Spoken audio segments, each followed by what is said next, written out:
İstanbul Antlaşması 11 Mayıs 2011 tarihinde İstanbul'da imzaya açılan Türkiye Büyük Millet Meclisi tarafından 14 Mart 2012'de kabul edilen 1 Ağustos 2014 tarihinde yürürlüğe giren kadınlara yönelik şiddet ve ev içi şiddetin önlenmesi ve bunlarla mücadele hakkındaki Avrupa Konseyi Sözleşmesi'dir. 2018 verilere göre 45 ülke tarafından imzalanmış ancak 27 ülke tarafından onaylanan İstanbul Sözleşmesi, kadına karşı şiddetin önlenmesinde hukuki bağlayıcılığı bulunan ilk uluslararası belge niteliği taşıyor. İsmi masumane olan bu antlaşma metni, kelimenin tam anlamıyla aile yapısının temeline dinamit koyan bir tuzaktır. Birçok Hristiyan ülkenin dahi kabul etmediği bu antlaşmanın %99'u Müslüman olan ülkemizde hayata geçirilmesi gaflettir, delalettir. Bu bir toplum mühendisliği projesidir. Batı'dan elimize tutuşturulmuş bir proje, kendi okullarımızda, kendi öğretmenlerimiz eliyle, kendi paramızla, kendi çocuklarımızı Batı'nın fantezilerinin deneklerin haline getiriyoruz. Toplumsal cinsiyet eşitliği denilen şey, çocuklarımızın, değerlerimizin, varlığımızın, geleceğimizin çalınması anlamına geliyor. Hatta çalınması anlamına bile gelmiyor. Biz kendi elimizle hırsıza onurumuzu, haysiyetimizi teslim ediyoruz. Anneliği, eşliği ve ev hanımlığını yok etmek üzere tasarlanmış bir projenin savunucuları, eşitlik ve özgürlük gibi algılarla ev hanımlığını ve anneliği tahammül edilmesi güç bir durum ve kadının özgürlük alanını kısıtlayan geleneklerin ve dinin kadının sırtına yüklediği bir angarya gibi sunulmaktadır. Eşleri birbirine düşman kılan kadının beyanını yeterli delil sayıp erkeğin savunma hakkını elinden alan bu proje aile yapısını bitirmeye yönelik tasarlanmıştır. Ayrıca İstanbul'da bu antlaşmanın imza altına alınması da düşündürücüdür.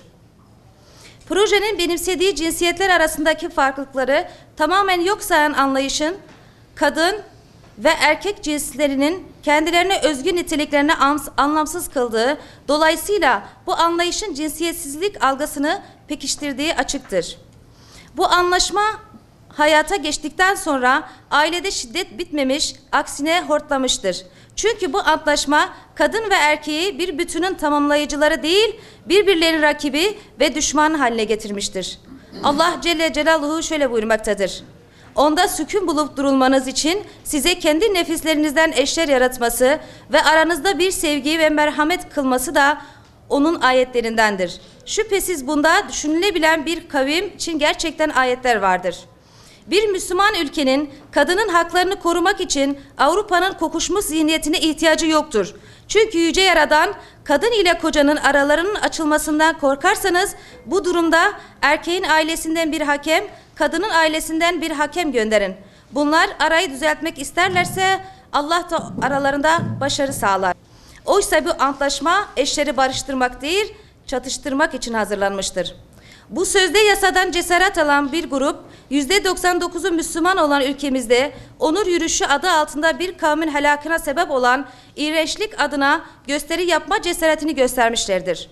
Bu onur kırıcı durumdan daha büyüğü ise CHP'li ve HDP'li bazı belediye başkanlarının bu iğrençliğe alkış tutmaları ve belediyelerin resmi sitelerinde bunu masum ve meşru bir hakmış gibi göstermeleri olmuştur.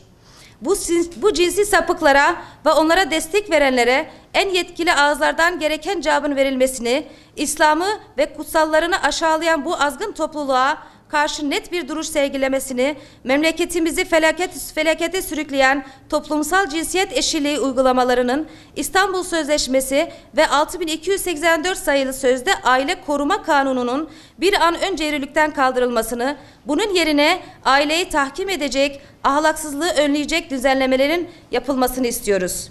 Buradan Şanlıurfa STK'ları olarak Cumhurbaşkanımıza sesleniyoruz. Sizin elinizle aileyi bitirmek istiyorlar. Lütfen sessiz ve kayıtsız kalmayınız. Bu çağrımız indi ilahide şahitlik edecektir. Avrupa'da aile kalmadığı halde birçok devlet İstanbul Sözleşmesi'ni kabul etmezken Türkiye'nin bu sözleşmeyi imzalaması ve hayata geçirmesi kabul edilemez.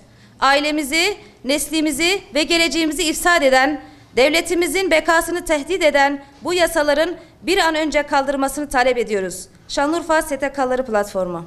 Teşekkür ederiz.